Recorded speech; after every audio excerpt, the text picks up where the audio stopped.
One of my favorite statements in the little book of Big Lies is actually something that I learned in a 2-year course on spiritual psychology. And it's the up until now and from this point forward principle. So I want you to bring to mind just the life you've been living up until now. I want you to bring to mind the life that you've been living, no judgment around it. But if in fact there is something more that you want,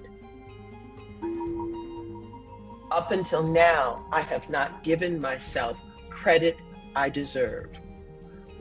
I have allowed misconceptions of myself, misinterpretations about life, hurt, mean or unkind people, and difficult circumstances to distort my view of myself. But, everybody throw that but finger up. But, from this point forward, I can reconnect with my deepest self. I can treat myself better.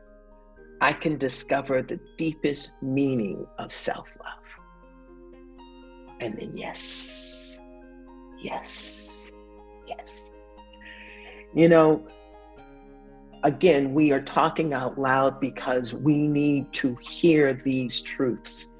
It would have been lovely if these were the truths that were baked into us as kids.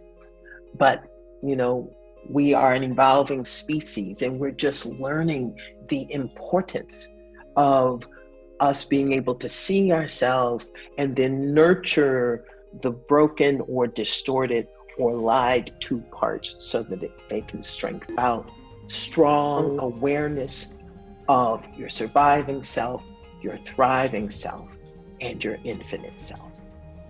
The more aware you are, the more power you have to navigate your life. You probably have already been able to see these 3 parts of yourself. Now we want to not just have it make sense up here, but literally begin to have action and understanding and engagement inside of ourselves always. We're going to look at the surviving self and literally in your own space, say these words out loud, okay? I'm going to ring the bell, say them out loud, and before you do so, take a moment, check in, see where you are, see how you feel. And now I'm going to ring the bell and say these words. Does that feel good? No, it doesn't. And yet we are walking around with that stuff. Literally, we might not be saying those words, but we are walking around with all of that energy. And you wonder why you don't feel good. That's our beginning. And so when you think about that, it makes all the sense in the world that you're like, you know, always on the lookout for danger. That's your surviving self taking care of you. So that's not something that we should have issue with. But what we want to do is to realize that that's the oldest part of the brain. And there's a new part of the brain, the frontal lobe, that we can begin to work out of. We are evolving. It's going to get even better than this. But we have to know that we don't have to be, you know, that reptile. So that's how it works when something, and it usually is connected to something that happened a long time ago. And the reason it keeps coming back is because that thing that happened a long time ago, it was an experience that got held in our surviving self, because the surviving self likes to keep its eye on everything that's a problem. It's not really trying to change the problem. It just wants to know the problem so that it's not going to be surprised by it going forward. Have you ever sort of like awakened in the morning and felt free, and then all of a sudden you literally went looking for the problem that you had before you went to sleep the night before? That's the work of the surviving self. Here's the deal. Number one is, because we are human beings and because our lives are really a process of coming back to ourselves, a great way for us to be aware of when the surviving self is present is it literally makes us more conscious of ourselves in a way that disturbs our peace. So anytime our peace is disturbed, the surviving self is present. So if you're blaming, if you're attacking, if you're trying to control, if you need, to have control, if you need to be seen in a certain way, if you are identified, whatever that energy is, that's the surviving self. I'm not saying that's bad. I'm just saying that's what is. And here's the thing that is, I think, most important and even exciting. I want you to take a moment, each one of you, and think about that thing that lives inside of you that you rarely talk about, maybe haven't even shared with others, that represents something that you won't share for fear of losing credibility, acceptance, or respect. That thing that if people knew that you felt this way, they would go, "You feel that way? Or you do that? Or that happened to you?" Whatever that thing is, think about that. And that is that thing, until we do the work of understanding the surviving self and then rewiring our responses, that thing is always present, because you're always navigating it in some way. You find yourself in a conversation that goes anywhere close to that thing, and you move the conversation in another direction. I had a girlfriend who, brilliant woman, who was terrified of elevators. And literally, her terror for elevators dictated the restaurants that she went to, dictated, the walks that she took with people. It dictated a whole bunch of stuff, and she would never share because she had some level of shame or judgment around that. Mine was stage fright, the degree to which I literally could be truly, truly confident and then find myself in this really uncontrolled place and not understanding. Whatever your thing is, until we begin to do the unwiring of it, it lives inside of us. And it dictates and shapes everything. And it lives there because of our sense of needing to survive that at one point in our lives. And until we rewire it, it just holds that space.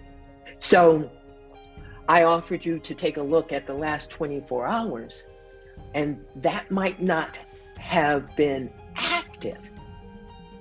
But if we look there's some level of worry, doubt, and fear present until we rewire it. But I share this so that you know that you don't want to underestimate the surviving self, because it is physiologically and in terms of how it works based upon how we have evolved, it's there. And it doesn't have to negatively impact our lives. So how do we meet the surviving self? We meet the surviving self with the thriving self and the infinite self. And I don't know, it doesn't matter what your higher power is, what you call your higher power, but knowing that that infinite self lives in you helps you to know that you have more power than your surviving self. And now the work is to take conscious ownership of that power. So let's look at the thriving self. Take a moment, take a deep breath, become present, walk through and say each one of these words. And I want you to bring to mind something that activated your surviving self, whether it was, within the last 24 hours or something that is present now, but something that activated your surviving self. And using this chart or other words that represent thriving self that maybe aren't on the chart, and identify words the words that you could use regarding that event to help you shift into another mindset. Where might you have applied more optimism or greater sense of openness or faith or love or a sense of hope and possibility or compassion? We are moving through, all three selves all the time. The whole point is to be more conscious about that, to be more masterful at it, because it's happening and we can make it happen. Everyone, put your hands out to the left and grab hold and know that your role is to shift. You find yourself dealing with you're triggered or you're caught in the surviving self. You want to grab hold of yourself and now shift. And the way in which you shift is you use the word to prompt the feeling, to prompt the action. You find yourself in worry, doubt, and fear, you shift and you say, so what does it look like to be courageous in this moment? What does it look like to be hopeful in this moment? Self-mastery is the ability to see the surviving self in action and then deliberately shift. Remember when we were doing our finger rubs or our hands on our pants? What was happening is that it brought our focus to right where we were and blotted out the rest of the stuff or put it in the background. When you shift, grab and shift. When you shift, you take your focus off of the surviving self. It becomes an action to actually think about the thriving self and what characteristic of the thriving self can help you in this moment shift. You put your attention there and you begin to destabilize the power of the surviving self. The bottom line is that the surviving self is always over here going, Hey, I need your attention. Give me your attention. Hello, hello, hello. I want you to feed me. I want you to see me. I want you to be me. The surviving self is always trying to get your attention. The thriving self has to say, don't give it to him. Don't give it to him. Do this instead. Go here instead. Think this instead. And the infinite self is the very, very space in which, that innate mystical wholeness that allows us to shift. And that's how we go from old habits to new habits. If you are interested in knowing your thriving self more, throw your hands out and invite your thriving self in. Pull, throw it out, and then pull more of your thriving self to you. What we are doing is creating the sense of possibility in our lives for the life that we want to live. And just like with physical exercise, that takes effort. Here's how we're going to end. I want you all to think about your life as it has been up until now. If you want to be specific about something, you can. So think about what you want to put in that blank space. Up until now, I have, and let that space be where you're shifting from. Let that space hold all the things that you are going to walk away from, all the things that you are going to allow to melt, all of the distortions or perceptions that have held you hostage. Find a little phrase, a little statement, a little word that you will put in that blank. And then say the entire statement. All right? Up until now, I have given my life over to distortions. I have, whatever your statement is, I have been disconnected from the most important part of myself. I have felt left out, victimized, unhappy. Whatever is true for you. And on the bell, I'm going to read this, leave room for you to insert out loud your statement and finish off the statement. Up until now, I have, and insert yours out loud. But from this point forward, I can change.